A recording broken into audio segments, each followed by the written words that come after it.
പ്രിയങ്ക ഗാന്ധി, നിങ്ങൾ കലക്കി. നിങ്ങൾ ജൂനിയർ ഇന്ദിരാഗാന്ധിയാണെന്ന് തെളിയിച്ചിരിക്കുന്നു. പലസ്തീൻ ജനതയെ പിന്തുണച്ച് കോൺഗ്രസ് MP പ്രിയങ്ക ഗാന്ധി പാർലമെന്റിൽ എത്തിയത് വലിയ വാർത്തയായി മാറിയിരിക്കുന്നു. പലസ്തീൻ എന്ന് ആലേഖനം ചെയ്ത ബാഗുമായാണ് പ്രിയങ്ക ഇന്ന് പാർലമെന്റിൽ എത്തിയത്.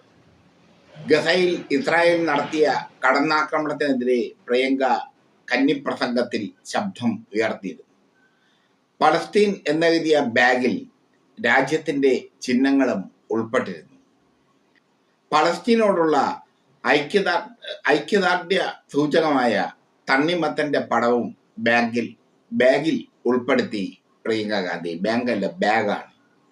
ബാഗിൽ ഉൾപ്പെടുത്തി പ്രിയങ്ക ഗാന്ധി. പലസ്തീൻ എംബസിയുടെ ചുമതലയുള്ള അബീദ് എൽറാസഗ് അബു ജാസറുമായുള്ള കൂടിക്കാഴ്ചയിൽ കറുപ്പും വെളുപ്പുമുള്ള പാലസ്തീൻ ശിരോവസ്ത്രം ധരിച്ചാണ് പ്രിയങ്ക എത്തിയത്. ഇത് വളരെ ശ്രദ്ധിക്കപ്പെട്ടിരുന്നു.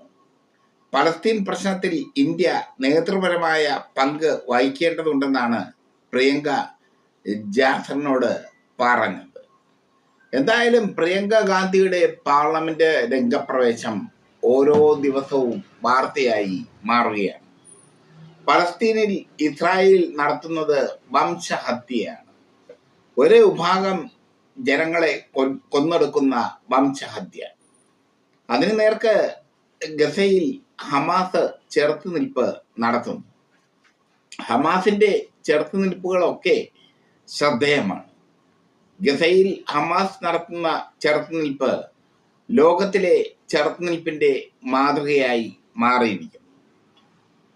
അത് സാധൂകരിച്ചുകൊണ്ടാണ് പ്രിയങ്ക ഗാന്ധി ലോക്സഭയിൽ എത്തിയിരിക്കുന്നത്. പ്രിയങ്ക ഗാന്ധിക്ക് ഒരുപാട് പറയാനുണ്ട് ഈ പ്രതീകാത്മക സമരത്തിലൂടെ. മോദി സർക്കാരും മറ്റുമൊക്കെ പലസ്തീൻ വിഷയത്തിൽ ഒരു സമവായത്തിന് ശ്രമിക്കണം എന്ന സൂചനയാണ് പ്രിയങ്ക ഗാന്ധി നൽകിയിരിക്കുന്നത്. മാത്രമല്ല, തന്റെ പ്രതിഷേധങ്ങൾ ഓരോന്നും ഓരോ വാർത്തയായി മാറ്റാൻ പ്രിയങ്ക ഗാന്ധിക്ക് കഴിയുന്നുണ്ട്.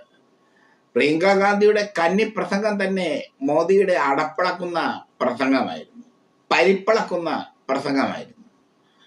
വയനാട് ദുരന്തത്തിൽ, മുണ്ടക്കയിലും ചൂരൽമലയിലും സംഭവിച്ച ദുരന്തത്തിൽ പാവപ്പെട്ട ജനങ്ങൾക്ക് മോദി സർക്കാർ എന്തു കൊടുത്തു എന്ന ചോദ്യം പ്രിയങ്ക ഗാന്ധി തന്റെ കന്നി പ്രസംഗത്തിൽ ഉന്നയിച്ചപ്പോൾ മോദിക്ക് താടിക്ക് കൈയും കൊടുത്തിരിക്കേണ്ടി വന്നു. വേറൊരു വിട്ടി നമ്മുടെ സുരേഷ് ഗോപി ഇങ്ങനെ ഇരുന്ന് കൈയും കാലും കാണിച്ച് ആംഗ്യം നടിക്കുന്നതും കഷ്ടമാണ് ഈ സ്ഥിതിവിശേഷങ്ങൾ. സുരേഷ് ഗോപി കയ്യും കാലും കാണിച്ച് ആംഗ്യ വിക്ഷേപം നടത്തിയപ്പോൾ കത്തിക്കയറിയത് പ്രിയങ്ക ഗാന്ധിയാണ്. എന്തായാലും പലസ്തീന് അനുകൂലമായി പ്രിയങ്ക ഗാന്ധി ഇറങ്ങിയിരിക്കുന്നു. പലസ്തീൻ വിഷയത്തെ പ്രാധാന്യമുള്ള വിഷയമാക്കി ഇന്ത്യൻ ലോക്സഭയിൽ പ്രിയങ്ക ഗാന്ധി മാറ്റിയിരിക്കുന്നു.